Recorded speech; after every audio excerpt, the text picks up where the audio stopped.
আজকের গল্পটা এমন একটা মানুষকে নিয়ে যে আমাদের কন্টেন্ট ইন্ডাস্ট্রিকে দেয় নতুন একটা জনরা। যার স্টোরিজ অফ ঢাকা হোক আর চিটাগংয়ের শুটকি, সব কন্টেন্টই কিন্তু আমাদের দেখা শেষ, কিন্তু তার 0 to 100 এর গল্পটা কি আসলেই ছিল এতটা ইজি? হাই, আমি ফারদিন।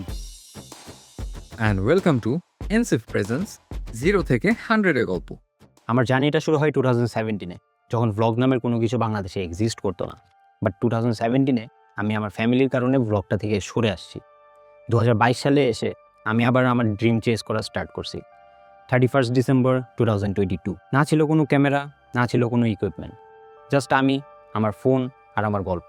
এইভাবেই আমার ভ্লগ যাত্রা শুরু হয়ে যায়। 10-20টা কন্টেন্ট করার পরে যখন আমি দেখলাম বার্ন আউট হয়ে গেছি, তখন আমার ইনস্টাগ্রামে হঠাৎ একদিন রাতে দেখি একটা টেক্সট আসছে। অ্যান্ড টেক্সটটার পরে আমার পুরো জীবন বদলে গেছে। His name is Fardin. I'm gonna say ওর নামটা বললাম because he is a YouTuber himself. Like চেষ্টা করতেছে ভালো ভালো কন্টেন্ট বানানোর। ওকে আমি আসলে পাইছিলাম যখন আমরা নাইট অফ প্রীতম করতেছিলাম। He edited a video really nicely, কিছু ডিএসএলআর ফুটেজের সাথে খুব সুন্দর করে ভিডিও। আমি like oh my god, you're so talented, তুমি একদিন আসো আমাদের সাথে দেখা করো। And then I hired him. Pritam Hasan হয়তো বাংলাদেশের জন্য অনেক বড় একটা নাম, কিন্তু আমার ভাগ্য এতই ভালো ছিল যে আমি তার মতো একটা ভাই পাইছি। ভাইয়াকে অ্যাসিস্ট করার মধ্যে দিয়ে আমি তো আমার ড্রিমস ফুলফিল করতে পারছিলাম, কিন্তু এর মধ্যে দিয়ে আরেকটা জিনিস আমি পেয়েছি, সেটা হচ্ছে গিয়া good mentor. His name is Ashikul Haque Khan. এডিটে যদি ভুল হতো বা আমি লাইফে যদি কোনো ভুল ডিসিশন নিতাম, আশিক ভাইয়া ওয়াজ দেয়ার ফর মি অলওয়েজ।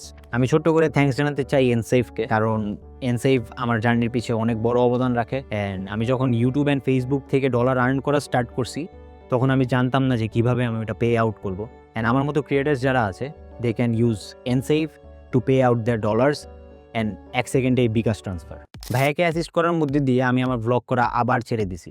এই জিনিসটা তখনই মাথায় আসছে যখন প্রীতম ভাই আমাকে বলছে যে জিনিসটা শুরু করছোস ওই জিনিসটা শেষ কর। কিন্তু এবারের যাত্রা আমার ভ্লগ দিয়ে শুরু হয় না, এবারের যাত্রা আমার শুরু হয়েছে স্টোরি টেলিং ভিডিওসের থ্রুতে। ঢাকার বুকে এমন কিছু জায়গা আছে যেখানে শুধু খাবার না, ইতিহাসও ফুটে। মানুষ বলে শুটকির গন্ধ নাকি সহ্য হয় না। যেখানে বন্ধুত্ব গড়ে উঠে, সম্পর্কের বাঁধন আরো শক্ত হয়। কাবাব হোক আর গল্প, মোহাম্মদপুরের মানুষ 100-তে 100। চোখে বইয়ের পাহাড় এবং নাকে পুরানো কাগজের গ্রাম।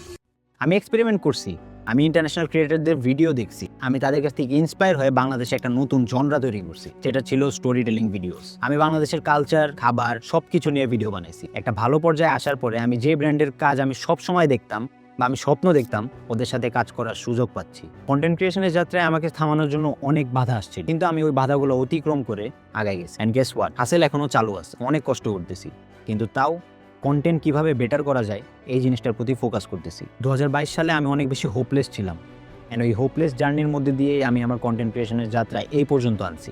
সো আমি যদি পারি, তুমি কেন পারবা না? সো এটাই ছিল আমার 0 to 100 এর গল্প, অ্যান্ড আমি ওয়েট করতেছি কবে আমি তোমারটা শুনবো। দেখা হবে আবার নতুন কোনো চেহারা, নতুন কোনো গল্প নিয়ে 0 থেকে 100 এর গল্পতে।